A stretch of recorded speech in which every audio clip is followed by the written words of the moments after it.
नमस्कार। आज हम भारत के दो सबसे बड़े और मुश्किल आर्थिक मुद्दों पर बात करने वाले हैं, गरीबी और बेरोजगारी।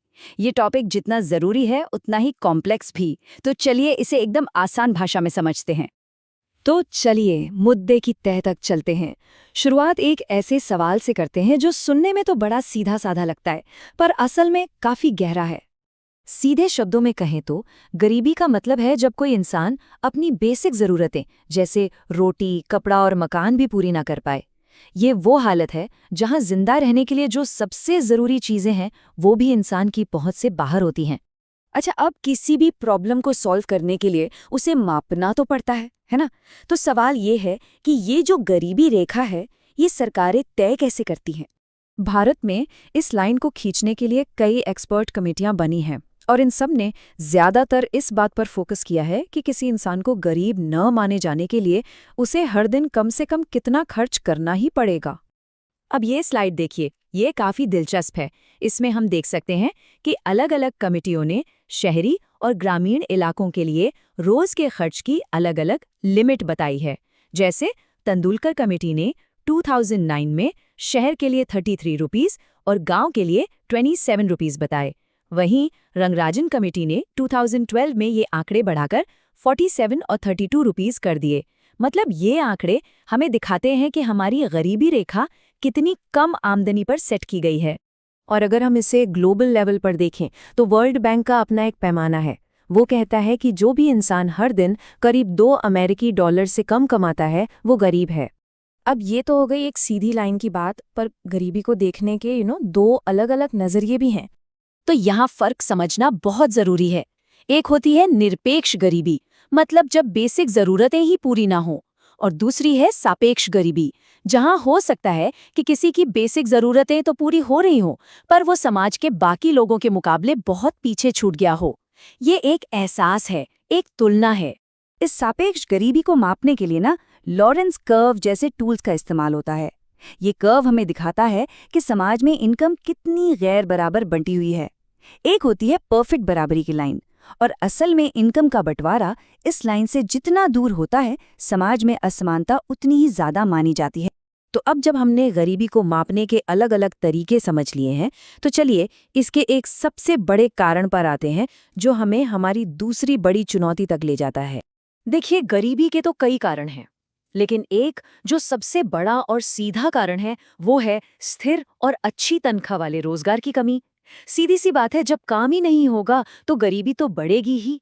और हाँ, ये समझना बहुत जरूरी है कि इस परिभाषा में सिर्फ वही लोग गिने जाते हैं जो काम करने लायक हैं, काम करना चाहते हैं और काम ढूंढ भी रहे हैं, पर उन्हें काम मिल नहीं पा रहा। अब बेरोजगारी भी कोई एक तरह की नहीं होती। ये कई अलग अलग शक्लों में हमारे सामने आती है और हर शक्ल का एक अलग कारण होता है। जरा सोचिए, जब कोई नई टेक्नोलॉजी आती है और किसी पुराने उद्योग को ही बेकार कर देती है, तब क्या होता है? उस पुराने उद्योग में काम करने वाले लोग बेरोजगार हो जाते हैं क्योंकि उनकी स्किल्स अब काम की नहीं रहीं। इसी को कहते हैं संरचनात्मक बेरोजगारी। ये एक बेहतरीन मिसाल है चक्रीय बेरोजगारी की। मतलब जब पूरी इकोनॉमी में ही मंदी आती है, चीजों की डिमांड कम हो जाती है, तो कंपनियां प्रोडक्शन घटा देती हैं और लोगों को नौकरी से निकाल देती हैं। जैसा कि इस कोट में बताया गया है, जब नोकिया जैसी बड़ी कंपनी डूबी तो सिर्फ उसके कर्मचारी ही नहीं बल्कि उससे जुड़ा पूरा का पूरा इकोसिस्टम बेरोजगार हो गया। ये तो देखिए एक तरह से नॉर्मल है। जब कोई एक नौकरी छोड़कर दूसरी नौकरी ढूंढ रहा होता है तो बीच का जो छोटा सा गैप होता है उसे घर्षणात्मक बेरोजगारी कहते हैं। इसे एक हेल्दी इकोनॉमी का हिस्सा माना जाता है। ये उन लोगों पर असर डालती है जिनका काम मौसम पर टिका होता है, जैसे किसान हो गए, या फिर मान लीजिए कोई गन्ने का जूस बेचने वाला है। उसे गर्मियों में तो खूब काम मिलेगा, पर सर्दियों में उसे काम ढूंढने में मुश्किल होगी। लेकिन उस बेरोजगारी का क्या जो हमें सतह पर दिखाई नहीं देती? ये स्लाइड प्रच्छन्न या छिपी हुई बेरोजगारी को बहुत अच्छे से समझाती है, जो खासकर खेती किसानी में दिखती है। चलिए इसे खेत के उदाहरण से समझते हैं। मान लीजिए एक खेत में काम करने के लिए सिर्फ 5 लोगों की जरूरत है, पर वहां उसी परिवार के 20 लोग काम कर रहे हैं। अगर हम उन 15 फालतू लोगों को हटा भी दें तो भी खेत की पैदावार पर कोई फर्क नहीं पड़ेगा। इसका मतलब ये हुआ कि वो जो 15 लोग हैं वो दिखने में तो काम कर रहे हैं, पर असल में वो बेरोजगार हैं। इसके अलावा 2 और बहुत ज़रूरी टाइप हैं। एक है शिक्षित बेरोजगारी, जो शहरों में बहुत दिखती है, जहां पढ़े लिखे इंसान को उसकी योग्यता के हिसाब से नौकरी नहीं मिलती। और दूसरा है अल्प रोजगार, जहां इंसान काम तो कर रहा है पर अपनी स्किल से बहुत नीचे लेवल का काम कर रहा हो, जैसे कोई पीएचडी होल्डर कॉल सेंटर में काम कर रहा हो। तो इन सारी मुश्किल परिभाषाओं को समझने के बाद सवाल ये उठता है कि इसका असल मतलब क्या है, हमें क्या समझना चाहिए। देखिए, ये समझना कि हम गरीबी और बेरोजगारी को डिफाइन कैसे करते हैं, ये सिर्फ किताबी बातें नहीं है।